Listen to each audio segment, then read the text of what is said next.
While watching this new stunning trailer for Aces of Thunder, it got me thinking, what are the best looking games on PSVR2 right now? And I'm glad to say making this list has been pretty tough. The games on this list for me are as good as any top spec PC can produce. And as always, feel free to disagree and let me and others know your personal top 10 down in the comments below. And while you're here, feel free to hit the like button and subscribe for more VR content. In at number 10 we have Horizon Call of the Mountain, which is still shockingly good to look at and was a great introduction for everyone to see exactly what PSVR2 could do in terms of graphics. I personally think it's still absolutely stunning and the lush environments look epic. I'll never forget brushing my hand against some moss as I scaled a mountain and seeing it react to my fingertips. There's so much detail, small insects, butterflies, and the sunlight looks absolutely gorgeous. And that's before taking into account the living machines that roam the world. And thanks to VR scale, you'll experience these beasts in Horizon like never before. It's a real shame the developers never introduced a 90Hz native patch because the game is using reprojection, and that's the only thing holding it back ever so slightly from making it into my top 5.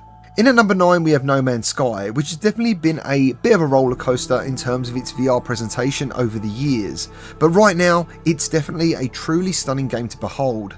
This game uses the PSVR2 OLED panel to display some truly fantastic colours, and with PSVR2's rock solid frame rate and the recent Pro patch makes this easily the best way to play No Man's Sky in VR in 2025. In at number 8 we have Red Matter 2. Now I know this is probably one of the oldest games on this list, but developers Vertical Robot achieved something truly staggering with this version for PSVR2. Native 120Hz combined with some truly crisp visuals and a fantastic sci-fi atmosphere that leave most players pretty staggered the first time they land on one of Saturn's moons. Everything has gorgeous reflections and a beautiful shine, and to be fair, they absolutely delivered some top spec graphics for the Quest 3 version, which always leaves me wondering what are these guys up to next for VR, because whatever it is, I know it's going to look fantastic. In at number 7 we have Arcane Age, which like some other games on this list make great use of PSVR2's eye tracking in combination with dynamic foveated rendering.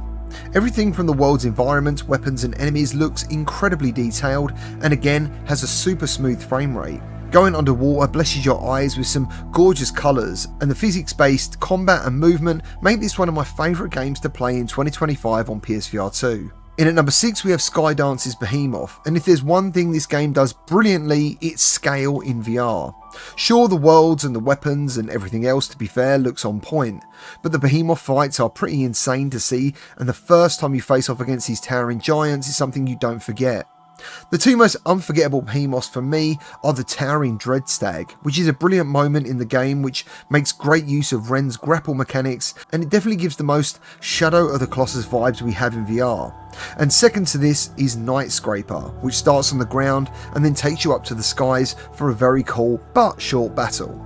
In at number 5 we have Gran Turismo 7, which is absolutely stunning, especially when you check out the showroom, and the sense of speed is incredible. But for those of you with a PS5 Pro, we recently got a new option to change how reprojection works, and I personally found it a very welcome upgrade, eliminating some of the ghosting that made an already fantastic game look even better, especially for those of you who are sensitive to reprojection. And I hope soon PlayStation releases the PSVR Pro option, which is an upscaling technology similar to Nvidia's DLSS. In at number 4 we have Subside. Now I'm personally not sure how many PSVR2 owners watch my PCVR content, because I tend to check out some pretty unknown games that look great on PCVR and they could always be ported to PSVR2 in the future.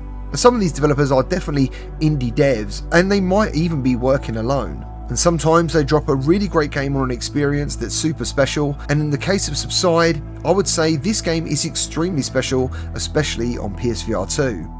Since the launch of the console, we've had a real mixture in terms of visual presentation, but when everything aligns on PSVR2, you get something undeniably beautiful, and Subside definitely made my jaw drop in terms of clarity. The use of an underwater mask while physically being in a headset adds some sort of immersion to Subside for me, and the beautiful water effects and the underwater scenery, along with the mix of aquatic life that all looks fantastically real, makes this an unmissable experience on PSVR2. In at number 3 we have Resident Evil 4 Remake. Now arguably Resident Evil 8 could easily stand alongside this, but after going back in only yesterday for my Gunstock video review I did, I was blown away all over again by the visuals. The detail in this game is absolutely superb, and even though it is reprojected leading to some ghosting, it easily stands as one of the top tier PSVR2 games and a must-own title for even more reasons than just the graphics.